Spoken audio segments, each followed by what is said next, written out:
على من تجب صلاة الجمعة.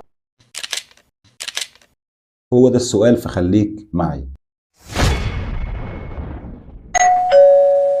على من تجب صلاة الجمعة.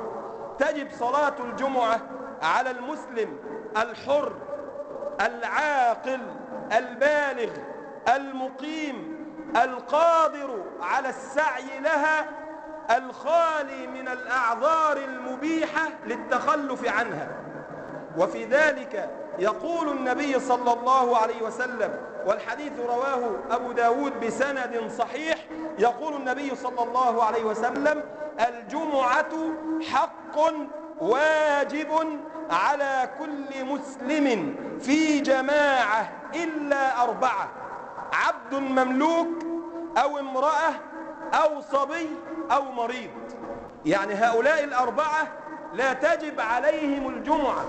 لا تجب يعني ليست واجبة، ليست فرض، ليست إلزام، ولكنه لو صلاها فهي في حقه مستحبة. كذلك هي واجبة على المقيم، مستحبة أو سنة في حق المسافر. فالمسافر إن توفر له أن يقيم الجمعة في جماعة في مسجد فهذا في حقه مستحب، وإلا فهي ليست واجبة على المسافر.